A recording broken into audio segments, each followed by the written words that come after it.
Good morning, guys. It's Misty here. Welcome back. Apologize for not having an upload for you on Monday, but I had a rough day yesterday. So anyway, let's talk about how last week went, and let's start with the weigh-in. 363.6 pounds. So last Monday I weighed in at 366 pounds, and then the very next day I went ahead and weighed in again, and I was 363, and I've basically been 363 ever since. For those of you who've been following for a little bit, you know my blood sugars have been a little elevated, and this past week was really no exception. They were coming down.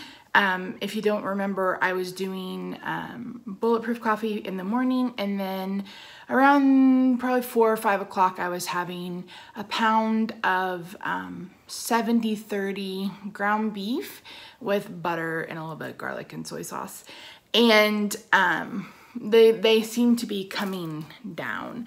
And then I don't know what happened this weekend, but they were elevated again. Yesterday at one point it got up to 220 for really no reason at all other than my body is stupid. I don't know.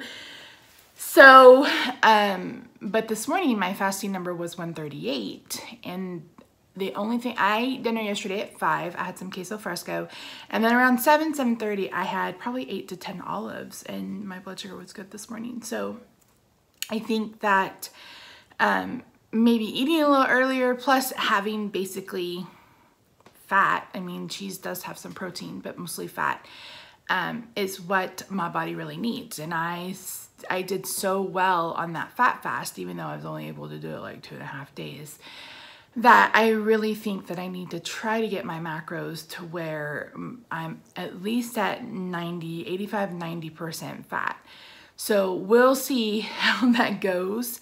I went and saw my neurologist last week, and that was actually a really good appointment.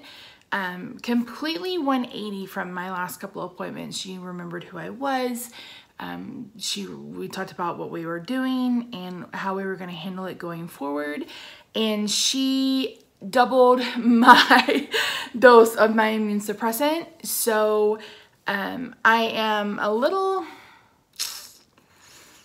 anxious about that. I don't know what other feeling it could be, because it ups my risk for lymphoma, melanoma, and then of course infection. For those of you who don't know, it was July 2006, I had a spot cut out of my back. So I'm really gonna have to be hyper vigilant about getting moles looked at and everything. So I gotta find a new dermatologist. Just add another doctor to the list. So, but other than that, the appointment went really well. You know, we talked about how the mycophenolate is helping for sure, but I'm probably about 25% better than what I was before I started taking that and the Mestanin.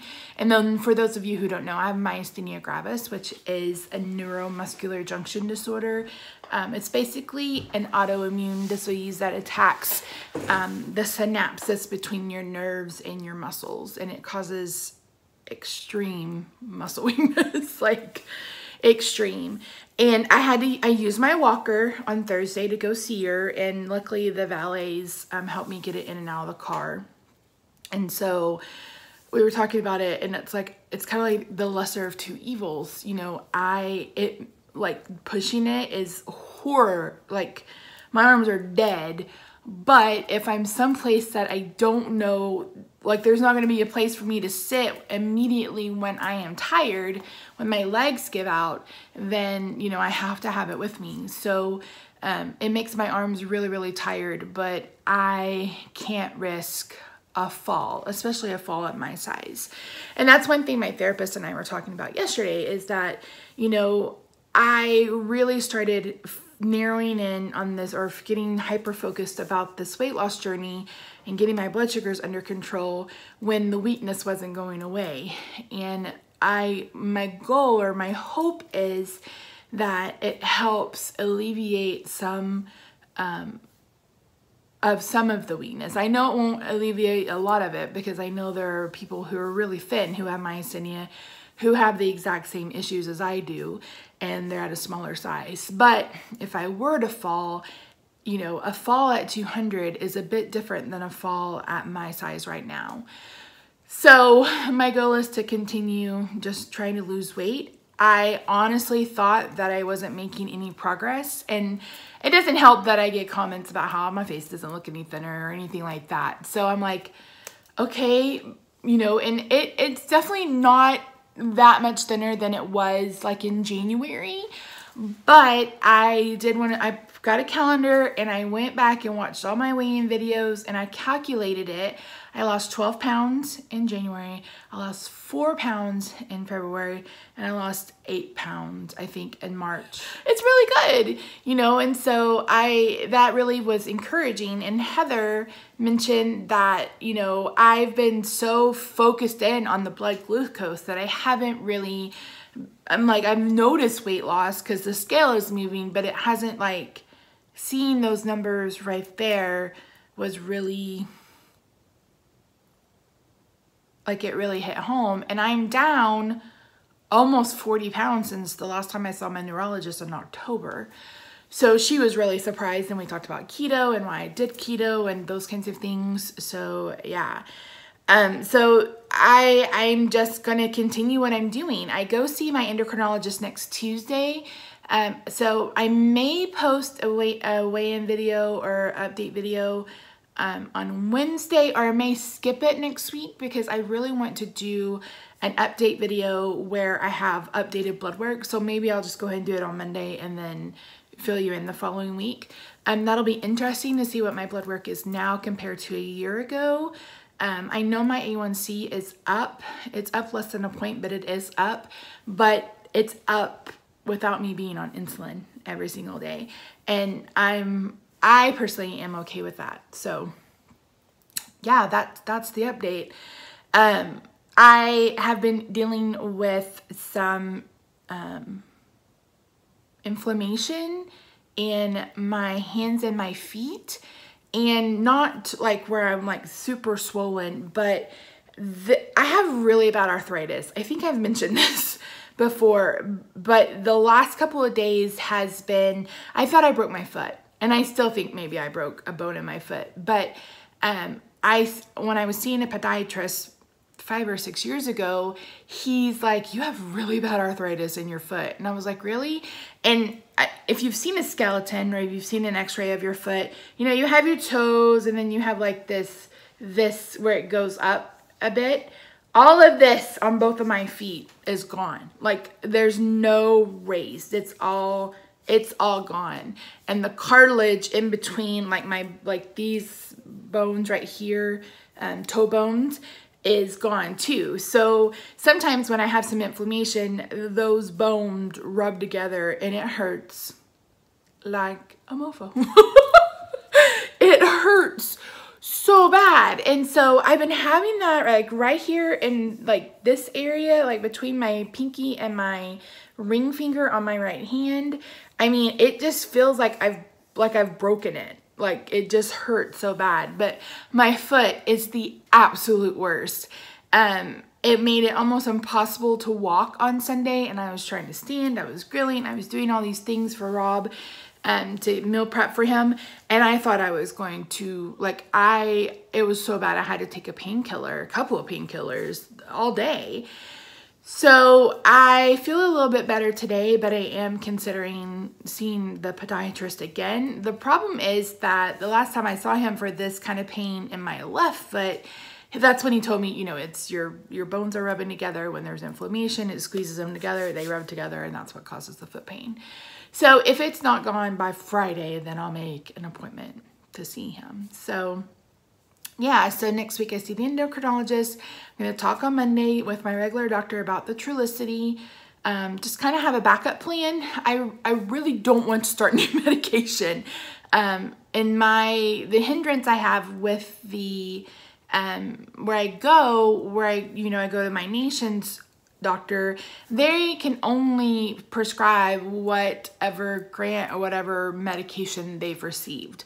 So that's why I was on Victoza. That's why I've been on Byetta in the past. That's why they try to put me on Invokana. I went on Invokana for 1 day, and that was enough for me. I think I've told you guys this story. My therapist started it on a Friday. By the following Thursday, he had passed out in the, what's it called? The airport. He came back to Dallas on Sunday. He was in ICU with organ failure. So within that week, he'd gone from healthy to organ failure just from Invokana.